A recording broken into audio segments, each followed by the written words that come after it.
Hello friends, let's go for a walk while I tell you about my good friend Andy. The last thing he heard was, "Incoming!" He had just enough time to roll off the bed, and as he hit the floor, the rocket-propelled grenade hit the barracks where he was resting. The wall next to his bed crumbled in a heap of rubble. His buddies came running in and pulled him, blinded, deaf, and stunned, to safety. He thought they were heroes that should have got a Purple Heart. Instead, he was the one who got the Purple Heart medal, and he got sent back to America, to a hospital, and then to a rehab to recover. But he still has problems to this very day. It was back in the fall of 1995 when I waved goodbye to Andy as he left Montana for basic training. He was excited about starting his career in the military, so I tried to hide the fear that was welling up in my heart. Would he ever come home again? I'm sure many of you have had a friend or family member go off to war. Some never come home, and some are like Andy.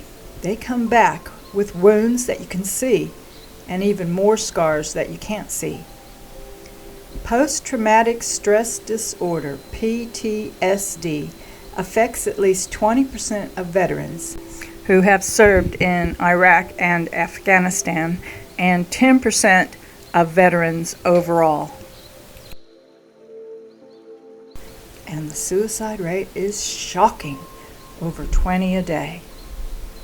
Now, Andy had a traumatic brain injury, and he still has chronic back pain, nightmares, headaches, insomnia.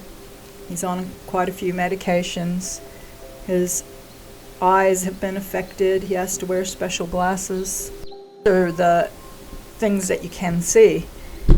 But the things you can't see are how shot his nervous system is, how he can't take too much loud noise or stress, or how he just doesn't cope as well with life as he did before he had this happen to him.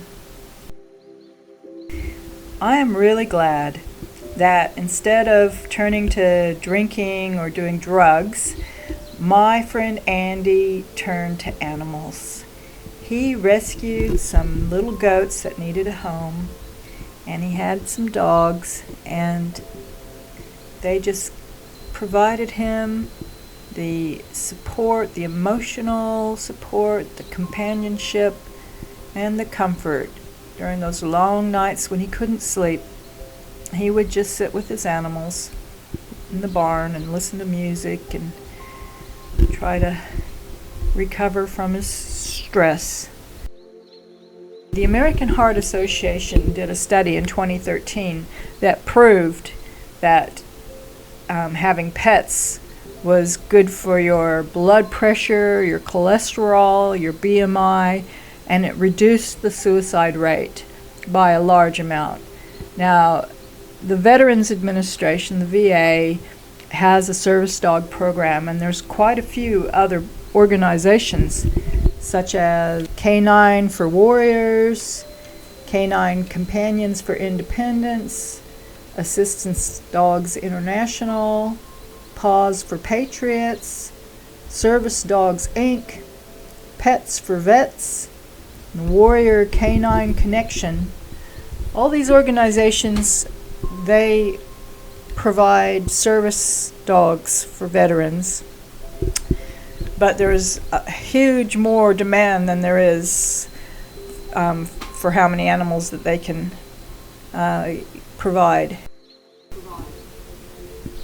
So Andy, he didn't go on a waiting list. He just went ahead and got himself some pets, and the one that really put the sparkle back in his eye was a chocolate Labrador puppy who was just his perfect partner, who likes to do all the same things he likes to do, which includes fishing and hunting and being out in nature and four-wheel driving, camping out. He's got a good buddy for that. And it's just wonderful to see the sparkle come back into his eyes. Now, the thing about men is they don't really want to tell you if they're struggling with any mental health issues. 40% of men will not discuss their mental health. One reason could be they don't want to be judged or put into some kind of box. They do not want their hunting guns taken off them. They don't want to be stigmatized as being, not all there or whatever. So a lot of them will suffer in silence. But the best thing that they could do to help their mental health is to get themselves a little fur angel, get themselves a pet, and that will help them to heal from the damage that being in a war zone has caused. 1 in 5 men, regardless of whether they're soldiers or not, suffer from mental illness. And the best thing they can do, get themselves a goat or a dog.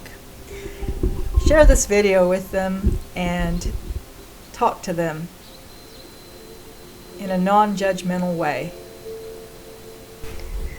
Laughing, listening to music, exercising, especially getting out in nature, just having some calm and relaxing meditation time, and having some time just talking to God, just praying and seeking God. All of these things can really have a good impact on mental health.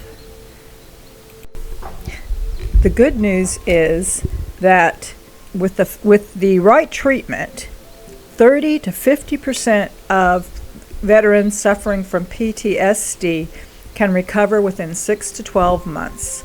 So this will vary, and it depends on the treatment that they get. So if you are a veteran and have PTSD, get treatment, get yourself a pet, get healed. God bless you. Until next time, happy trails.